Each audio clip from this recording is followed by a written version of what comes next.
of all, I wish to thank you for invitation at this conference. I will present a biosensor with acetyl-choline-esterase as a receptor to detect a para-sympathomimetic pesticide. First of all, I wish to thanks and to say welcome to all attendants, and welcome also a few words where I come from. I come from Romania.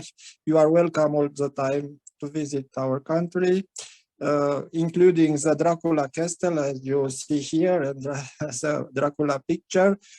In Romania, I live in Bucharest. Welcome also in Bucharest, the capital of Romania. And in Bucharest, I work at Polytechnic University of Bucharest. I deal with the electronic devices section, and in the last 10 years, this section moved toward biosensory. The team which I work in this work is from Institute of Microtechnology, from Institute of Department of Organic Chemistry, and Institute of Virusology and Biochemistry. We use some nanomaterials to create different biosensors, because the nanoporous materials are anchored on the silicon substrate and can immobilize the receptors on the silicon wafer.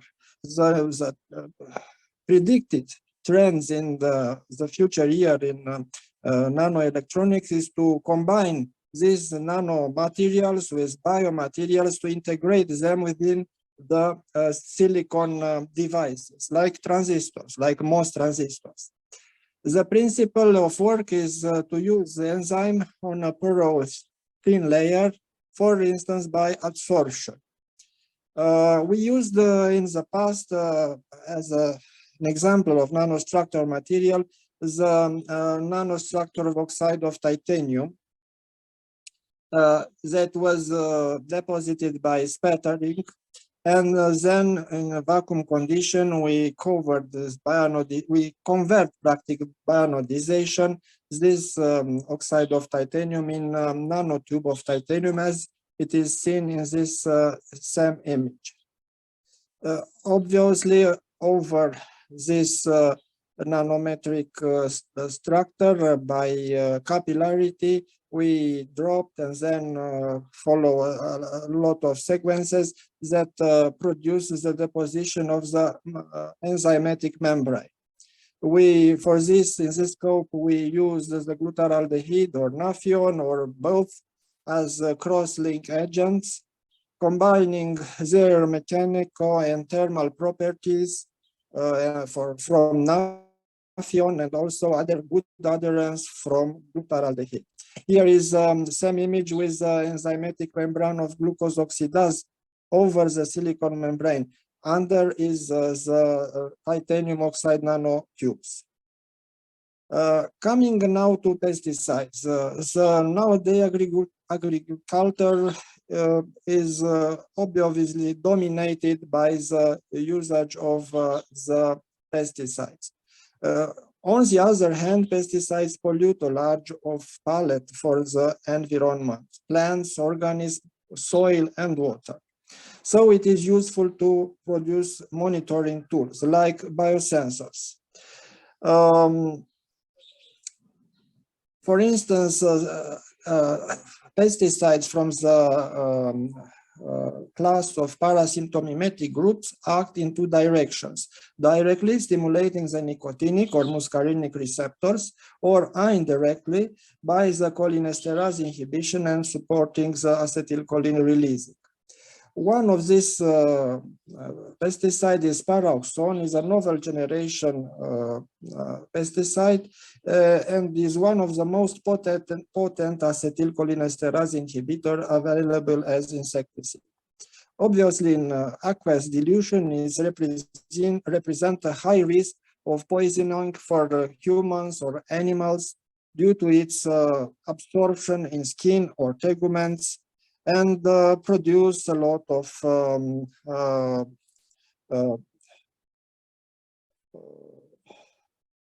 results in exposure case. So to produce as analyte this biosensor for paraoxone, we follow the following microtechnological process.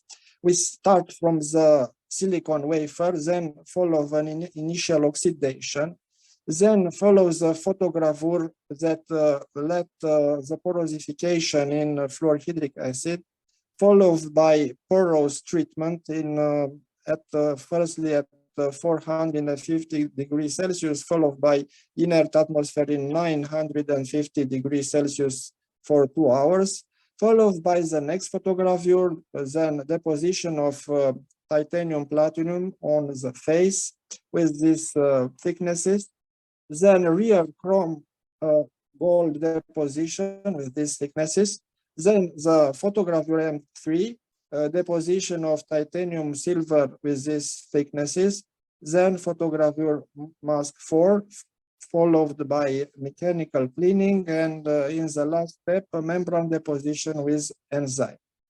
The biosensor transducer is the capacitor. From this design stage, the capacitor has a constant armature surface, and we try to enhance as much as possible this surface and the fixed distance between electrodes so that any variation in the capacitance reflects the electrical permittivity change of the material that will be dropped between electrodes. This permittivity variation is proportional with the quantity of ion accumulated after the enzymatic assisted reaction of the pesticide hydrolysis.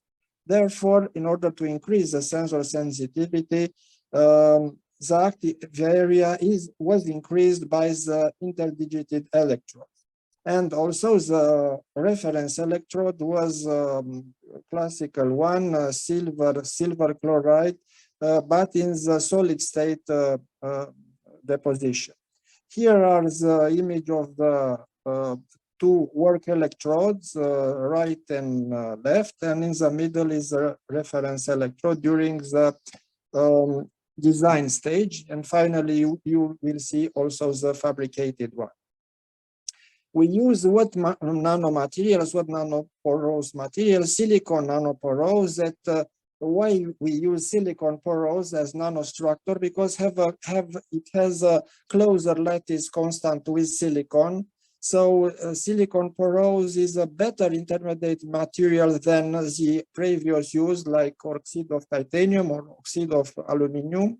And we applied for this accommodation an anodization reaction parameters changing so that to obtain the optimum pore size.